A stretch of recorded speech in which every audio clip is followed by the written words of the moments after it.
Hi, this is Ramya from Tekeshu Master near MOIC Medical College, Kolancheri. So, ഇന്ന് നമുക്ക് O E ടിയുടെ സ്പീക്കിങ്ങിൻ്റെ മൊഡ്യൂളിനെ കുറിച്ച് നോക്കാം. ഓക്കെ, ചില ഫ്രേസസ് ഉണ്ട് ഒ ഇ ടി സ്പീക്കിങ്ങിൽ നമ്മൾ അവോയ്ഡ് ചെയ്യേണ്ടത്. If you want to get good score, ചില ഫ്രേസസ് നമ്മൾ അവോയ്ഡ് ചെയ്യണം. അങ്ങനെയുള്ള കുറച്ച് ഫ്രേസസ് എന്താണ് എന്ന് നമുക്ക് നോക്കാം. അതിനോടൊപ്പം തന്നെ different settings, O E T സ്പീക്കിങ്ങിന് നമുക്ക് സെറ്റിങ്സ് വളരെ ഇമ്പോർട്ടൻ്റ് ആണ്. അപ്പോൾ ഡിഫറെൻറ്റ് ടൈപ്പ് ഓഫ് സെറ്റിങ്സ് ആണുള്ളത്. അത് ഏകദേശം ഒരു 5 ടൈപ്പ് ഓഫ് സെറ്റിങ്സ് ആണ് നമുക്ക് കോമൺലി കാണുന്നത്. ഈ 5 ടൈപ്പ് ഓഫ് സെറ്റിങ്സ് എന്താണ്, എന്തൊക്കെ ഫ്രേസസ് നമ്മൾ ഒ ഇ ടി സ്പീക്കിങ്ങിൽ അവോയ്ഡ് ചെയ്യണം if you want to get ഒരു ഫെയർ ആയിട്ടുള്ള സ്കോർ നിങ്ങൾക്ക് കിട്ടാനായിട്ട്.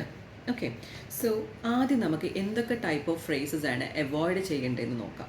ഓക്കെ, എംപതി എന്ന് പറയുന്ന സംഭവം it's really very important O E T speaking അല്ലേ. പക്ഷെ പലരും എംപതറ്റിക് ആയിട്ട് പറയുന്ന പല കാര്യങ്ങളും കേൾക്കുന്നവർക്ക് അത് സിമ്പതറ്റിക് ആണോ എന്നുള്ള കാര്യത്തിൽ ഒരു സംശയം വരുന്നുണ്ട്. സോ അങ്ങനെ ഒരു സംശയത്തിന് അല്ലെങ്കിൽ അത് കേൾക്കുന്ന ഒരാൾക്ക് അങ്ങനെ ഒരു ഫീലിംഗ് ഒരിക്കലും തോന്നില്ല. ഓക്കെ, അപ്പോൾ അതിന് what we have to do എന്ന് പറഞ്ഞാൽ എംപതി എന്നുള്ളത് തന്നെ ആയിരിക്കണം നിങ്ങൾ കൺവേ ചെയ്യേണ്ടത്. I can give you an example for that. ഒരുപാട് ഞാൻ കേൾക്കാറുണ്ട്, മിക്ക സ്റ്റുഡൻസും വൺസ് അറ്റ്ലീസ്റ്റ് 2 കാർഡ് ചെയ്യുമ്പോൾ അറ്റ്ലീസ്റ്റ് വൺസ് എങ്കിലും അവർ പറയുന്ന ഒരു സെൻറ്റൻസ് ആണ്, don't worry, I can understand your situation. ഈ ഒരു ഫ്രേസ് എന്നെ കേൾക്കുന്ന പലരും യൂസ് ചെയ്യുന്നതായിരിക്കും. So do you think that അതൊരു കറക്റ്റ് ഗ്രമാറ്റിക്കലി പക്കായാണ് ആ സെൻറ്റൻസ്, നമുക്ക് അതിനകത്ത് ഒരു എററും പറയാനില്ല. പക്ഷേ just imagine whether that is conveying an empathetic feeling, അതുകൂടി നമ്മൾ ചിന്തിക്കണം. ഓക്കെ, എംപതി എന്ന് പറഞ്ഞു കഴിഞ്ഞാൽ എന്താണ്? നമ്മളൊരു പേഷ്യൻറ്റിൻ്റെ എന്തോ ഒരു ഫീലിങ്സ് അല്ലെങ്കിൽ അയാളുടെ ഒരു കൺസേൺ അല്ലെങ്കിൽ അയാളുടെ ഒരു പ്രോബ്ലം അതെന്താണ് എന്ന് ഐഡൻറ്റിഫൈ ചെയ്യുകയും അതിനോട് നമ്മൾ പ്രതികരിക്കുകയും, ലൈക്ക് ഫോർ എക്സാമ്പിൾ നമ്മൾ ആ ഒരു പ്രോബ്ലത്തിന് ഒരു സൊല്യൂഷനും കൂടി പറയുമ്പോഴാണ് ഈ എംപതി എന്ന് പറയുന്ന ഫീലിംഗ് കംപ്ലീറ്റ് ആവുന്നത്. ഓക്കെ, ഇപ്പോൾ ഒരു പെയിനായിട്ടൊരു പേഷ്യൻറ്റ് വന്നു. നമ്മൾ പെയിനായിട്ടൊരു പേഷ്യൻറ്റ് വരുമ്പോൾ തന്നെ okay, I don't worry, I can understand your situation. Whether we understand the situation, നമുക്ക് ശരിക്കും മനസ്സിലായോ അവരുടെ സിറ്റുവേഷൻ, അവരുടെ പെയിൻ എന്താണ് എന്നുള്ളത് ശരിക്കും നമ്മൾ മനസ്സിലായിട്ടാണോ അത് പറയുന്നത്? I don't think so. അപ്പോൾ അങ്ങനെയുള്ള സിറ്റുവേഷനിൽ what you have to do was that, ഒരു പേഷ്യൻറ്റ് പെയിനായിട്ട് വരുമ്പോൾ നമുക്ക് മനസ്സിലാക്കണം, ഓക്കെ അയാൾക്ക് പെയിനാണ്, അതിനൊരു സൊല്യൂഷൻ ഉണ്ട് അല്ലേ, അല്ലെങ്കിൽ അതിനൊരു ട്രിഗറിങ്, അയാളുടെ ആ ഒരു കൺസേണിന് ഒരു ട്രിഗറിങ് ഫാക്ടർ ഉണ്ട്. എന്താണ് ട്രിഗറിങ് ഫാക്ടർ, അല്ലെങ്കിൽ എന്താണ് അതിനൊരു സൊല്യൂഷൻ, ഇതുകൂടി മുൻനിർത്തിക്കൊണ്ട് വേണം നിങ്ങൾ ആ ഒരു എംപത്തിറ്റിക് ആയിട്ടുള്ള ഒരു ഫ്രേസ് കംപ്ലീറ്റ് ആയിട്ട് പറയാനായിട്ട്. ഓക്കെ, ഇപ്പോൾ അതെങ്ങനെ നമുക്ക് പറയാമെന്ന് ഞാൻ just give you an example. Pain ആണ് കൺസേൺ എന്നുണ്ടെങ്കിൽ, ഓക്കെ, ആ പെയിൻ എന്ന് പറയുന്നതിൻ്റെ കാരണം മേ ബി ഒരു ഇഞ്ചുറിയോ ഒരു വൂണ്ടോ ഒരു കട്ടോ അങ്ങനെ എന്തെങ്കിലും ആയിരിക്കാം. ഓക്കെ, അപ്പോൾ അതിനൊരു സൊല്യൂഷൻ എന്ന് പറഞ്ഞാൽ of course pain medication analgesics നമ്മൾ കൊടുക്കണം അല്ലേ. അപ്പോൾ when a patient came to you and if they convey the message that he is in lot of pain, how you have to deal the patient, നമുക്കത് ചെയ്യാൻ പറ്റുന്ന കാര്യം എന്ന് പറഞ്ഞാൽ I can imagine that it's really painful. What I can do now is that I will give you a paracetamol and will definitely make sure the doctor will attend you soon. Okay, അപ്പോൾ ആ ഒരു information it's really very important to convey to the patient. Okay, അപ്പോൾ നമ്മൾ അവിടെ പേഷ്യൻറ്റിനോട് പറഞ്ഞു, I can imagine, എനിക്ക് മനസ്സിലാകുന്നുണ്ട്, okay എനിക്കത് ഇമാജിൻ ചെയ്യാൻ പറ്റുന്നുണ്ട് നിങ്ങൾക്ക് എത്രമാത്രം പെയിൻഫുൾ ആണ് എന്നുള്ളത്. എനിക്കിപ്പോൾ ചെയ്യാൻ പറ്റുന്നത് I can give you an injection or a paracetamol. Okay, എന്നിട്ട് I make sure that the doctor will reach you soon. അപ്പോൾ അത് ശരിക്കും ആ എംപതി എന്ന് പറയുന്ന സംഭവം കംപ്ലീറ്റ് ആയി. ഓക്കെ, അപ്പോൾ so make sure that you will do like that. അതുപോലെ മറ്റൊരു സെൻറ്റൻസ് ആണ്, are you understanding me or is it clear പോലെയുള്ള ചില സെൻറ്റൻസ്. അത് പറയുമ്പോൾ പലപ്പോഴും ഉണ്ടല്ലോ ആ ഒരു ടോൺ എന്ന് പറയുന്നത് അങ്ങ് മാറിപ്പോകും പോലെ തോന്നാറുണ്ട്. R you getting my point എന്ന് ചോദിക്കുമ്പോൾ അവിടെ ഒരു അറഗൻസോ അല്ലെങ്കിൽ അവിടെ ഒരു എന്താ പറയുക കുറച്ചൊരു റൂഡാണോ എന്ന് നമുക്ക് തോന്നാറുണ്ട്. അപ്പോൾ അതുകൊണ്ട് try to avoid that too. Okay, അപ്പോൾ അതുകൊണ്ട് are you getting my point, is it clear പോലെയുള്ള കാര്യം കൂടി മാക്സിമം അവോയ്ഡ് ചെയ്യാം. Try to include real language in your O E T speaking. Okay, so ഇനി നമുക്ക് നോക്കാവുന്നത് ഈ പറയുന്ന സെറ്റിങ്സ് ആണ്. സെറ്റിങ്സിൽ ഫസ്റ്റ് വൺ എനിക്ക് പറയേണ്ടത് ഹോം വിസിറ്റ് ആണ്. കാരണം എന്താണെന്ന് വെച്ച് കഴിഞ്ഞാൽ ഇപ്പോൾ കഴിഞ്ഞ ജൂലൈ 9th എക്സാമിനാണെങ്കിൽ പോലും 2 ഹോം വിസിറ്റാണ് വന്നതല്ലേ. അപ്പോൾ ഹോം വിസിറ്റ് കഴിഞ്ഞ വർഷം അത്രയും ഹോം വിസിറ്റ് ഇല്ലായിരുന്നു, പക്ഷേ ഈ ഒരു വർഷം അവർ കൂടുതൽ ഹോം വിസിറ്റ് പോലെ പറയുന്നുണ്ട്. ഹോം വിസിറ്റിൻ്റെ കാർഡ്സ് എല്ലാ എക്സാമിനും തന്നെ കാണുന്നുണ്ട്. അപ്പോൾ ഹോം വിസിറ്റ് എന്ന് പറയുമ്പോൾ അതിനൊരു റീസൺ ഉണ്ട്. If a nurse want to visit a patient's home, definitely there is a reason behind that one, right? So what can be the reasons? അതിന് എന്തൊക്കെ റീസൺസ് ആയിരിക്കും? Sometimes it can be to give a medicine, or else it can be a follow-up visit, or else sometimes even it can be about share and awareness. Okay, ആ പേഷ്യൻറ്റിനോട് എന്തൊക്കെയോ കാര്യങ്ങളെക്കുറിച്ചുള്ള awareness share ചെയ്യാനായിരിക്കാം വരുന്നത്. അതുമല്ല എന്നുണ്ടെങ്കിൽ may be ഒരു dressing change, ഒരു wound care കൊടുക്കാൻ വേണ്ടിയിട്ടോ dressing change കൊടുക്കാൻ വേണ്ടിയിട്ടൊക്കെ ആയിരിക്കാം ഈ ഒരു നഴ്സ് ഹോം വിസിറ്റ് നടത്തുന്നത്. ഓക്കെ, അവിടെ ഞാൻ കോമൺ ആയിട്ട് കാണുന്ന ഒരു എറർ എന്താണെന്ന് വെച്ച് കഴിഞ്ഞാൽ അവിടെ ചെല്ലുന്ന വഴി അങ്ങ് തുടങ്ങുകയാണ്. Good morning, my name is so and so, okay, one of registered nurses working in the local community centre എന്ന് പറഞ്ഞ് അവിടെ അങ്ങ് സ്റ്റാർട്ട് ചെയ്യുവാണ്. So what I would like to tell you is that first thing what you want to make sure is that you are at the right place and you are talking to the right person, and you need to make sure that you are speaking at the right time. ഈ 3 കാര്യങ്ങൾ നമ്മൾ ഉറപ്പുവരുത്തണം. That doesn't mean that you don't want to introduce yourself. Of course you can introduce ചെയ്തോളൂ, പക്ഷേ നിങ്ങൾ ഒരുപാട് കഥകൾ പറയുന്നതിന് മുന്നേ you have to make sure you are speaking to the right person. Okay, and again other thing is that you are at the right time itself. Okay, is this a convenient time to speak to you എന്നുള്ള കാര്യം നിങ്ങൾ definitely ചോദിക്കേണ്ട ഒരു ഇൻഫർമേഷനാണ്.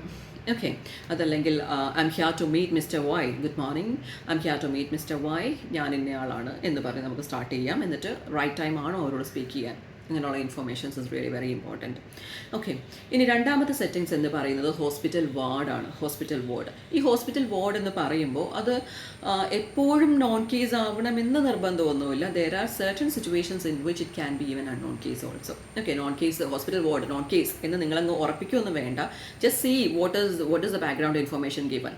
ആ കാർഡിനകത്ത് തന്നിരിക്കുന്ന background information എന്താണെന്നുള്ളത് clear ആയിട്ട് വായിച്ച് നോക്കുക ആൻഡ് അണ്ടർസ്റ്റാൻഡ് ദാറ്റ് എന്താണ് നോൺ കേസ് ആണോ അല്ലയോ എന്നുള്ള കാര്യം നമ്മൾ മനസ്സിലാക്കണം. ഓക്കെ, ഇനി അതൊരു നോൺ കേസ് ആണ് എന്നുണ്ടെങ്കിൽ ഡെഫിനറ്റ്ലി ഹായ് ഐം റേച്ചൽ, ഓക്കെ എന്ന് പറഞ്ഞ് നമുക്ക് സ്റ്റാർട്ട് ചെയ്യാം. Hi I'm Rachel, how can I help you? Okay, അതല്ലെങ്കിൽ എന്താ പറയുക, നമുക്കത് ഓൾറെഡി നോൺ ആണ് ആ പേഷ്യൻ്റ് അല്ലേ, ആ പേഷ്യൻ്റ് നമുക്ക് ഓൾറെഡി നോൺ ആണ്. അപ്പോൾ അന്നേരം നമുക്ക് how can I help you എന്ന് നമുക്ക് വേണമെങ്കിൽ ചോദിക്കാം. അതുപോലെ നമ്മൾ എന്താ പറയുക, നമ്മളുടെ പേര് വെച്ച് ഇൻട്രൊഡ്യൂസ് ചെയ്യണമെന്ന് നിർബന്ധമൊന്നുമില്ല, നമ്മളെ അറിയാമല്ലോ ആ പേഷ്യൻറ്റിന്. അപ്പോൾ നമ്മൾ എപ്പോഴും നമ്മൾ ഇന്നയാളാണ് എന്ന് പറയേണ്ട ആവശ്യമില്ല.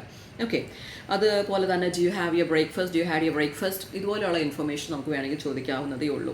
അല്ലെങ്കിൽ ആ മെഡിസിൻ കഴിച്ചായിരുന്നു, ഇങ്ങനെയുള്ള ഇൻഫർമേഷൻ ചോദിച്ചുകൊണ്ട് നിങ്ങൾക്ക് സ്റ്റാർട്ട് ചെയ്യാം. അറ്റ് ദ സെയിം ടൈം ഇതൊരു അൺനോൺ കേസ് ആണ് എന്നുണ്ടെങ്കിൽ ഹോസ്പിറ്റൽ വാർഡ് ആയതുകൊണ്ട് നമുക്ക് നമ്മളെ ഇൻട്രൊഡ്യൂസ് ചെയ്യാം. ഹായ് ഐ എം റേച്ചൽ എന്ന് പറഞ്ഞ് നമുക്ക് സ്റ്റാർട്ട് ചെയ്യാം. I'm here on my morning duty, അല്ലെങ്കിൽ മോർണിംഗ് റൗണ്ട്സിൽ വന്നേക്കുന്നതാണ്, I'm here on my morning rounds എന്നുള്ള ഇൻഫർമേഷൻ ഷെയർ ചെയ്യാം. ഇനി if you want to know the name of the patient നമുക്ക് പറയാവുന്നതാണ്. Can you please confirm your name for documentation purpose എന്നുള്ളൊരു information നമ്മൾ ചോദിച്ചു കഴിഞ്ഞാൽ നമുക്ക് അവരുടെ നെയിം കൺഫേം ചെയ്യാൻ പറ്റും. ഓക്കെ, അപ്പോൾ നമ്മൾ റീസൺ ബിഹൈൻഡ് ആ വിസിറ്റും പറയുക, ഇത്രയും കാര്യങ്ങൾ ഇൻഫർമേഷൻ കൊടുക്കുക. അടുത്ത സെറ്റിംഗ് എന്ന് പറയുന്നത് എമർജൻസി ഡിപ്പാർട്ട്മെൻറ്റ് ആണ്.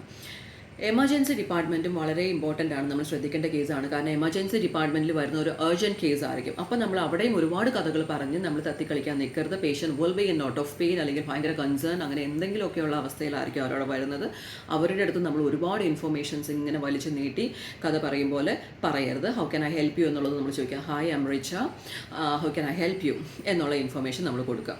ഓക്കെ, അതുപോലെ ഹൗ ഡസ് ദിസ് ഹാപ്പൻ, അല്ലെങ്കിൽ വെൻ ഡിഡ് ഇറ്റ് ഹാപ്പൻ, എന്ത് ഒരു സംഭവമായിട്ടാണല്ലോ അവർ വന്നേക്കുന്നത്, അപ്പോൾ എപ്പോഴാണ് സംഭവിച്ചത്, എങ്ങനെയാണ് സംഭവിച്ചത്, അങ്ങനെയുള്ള ഇൻഫർമേഷൻസ് നമ്മൾ കളക്ട് ചെയ്യാം.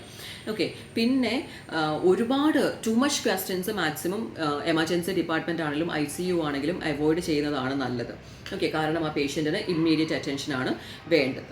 ഓക്കെ, നമ്മൾ നെയിമും നമ്മളുടെ റീസൺ, ആ വിസിറ്റിൻ്റെ റീസണും എന്താണെന്നുള്ളത് പറയാം. ഓക്കെ, നമ്മളിപ്പോൾ ഫോർ എക്സാമ്പിൾ പേഷ്യൻ്റ് ഒരു പ്രൊസീജിയർ ചെയ്യാൻ വേണ്ടിയിട്ടാണെങ്കിൽ നമ്മൾ പറയണം good morning miss Angel, I'm Richa, എന്നിട്ട് പറയണം the nurse on duty today.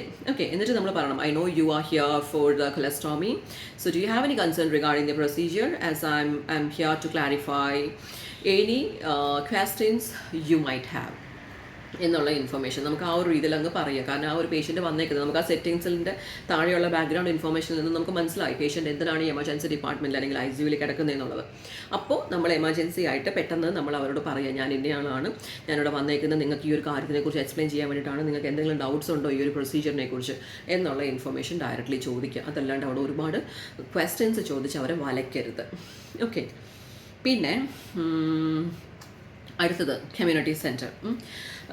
Community health centre CHC എന്നുള്ള സംഭവം അതും എല്ലാത്തിലും നമുക്ക് കാണാവുന്ന സംഭവമാണ്. അതും ഓൾവേസ് അൺനോൺ എന്ന് ഒരിക്കലും ചിന്തിക്കരുത്. Certain times there are situations in which it can even B non case ആയിട്ടും വരുന്ന സിറ്റുവേഷൻസ് ഉണ്ട്. കാരണം ചില സമയത്ത് നമ്മളുടെ സെറ്റിങ്സിന് തൊട്ട് താഴെയുള്ള ബാക്ക്ഗ്രൗണ്ട് ഇൻഫർമേഷനിൽ they have already mention that you have assess the wound, അല്ലെങ്കിൽ അസസ് ദ പേഷ്യൻറ്റ് എന്നുള്ളത്, അല്ലെങ്കിൽ യു ഹാവ് ഓൾറെഡി എക്സാമിൻ എന്നുള്ള വാക്കുകളുണ്ടെങ്കിൽ ദാറ്റ് മീൻസ് ദ പേഷ്യൻറ്റ് വന്നിട്ട് കുറച്ച് നേരമായി, നിങ്ങൾ അവരുമായിട്ട് സംസാരിച്ചു, നിങ്ങൾ ആ പേഷ്യൻറ്റിൻ്റെ വൂണ്ടോ what or be their concerns അത് നിങ്ങൾ അഡ്രസ്സ് ചെയ്ത് കഴിഞ്ഞു.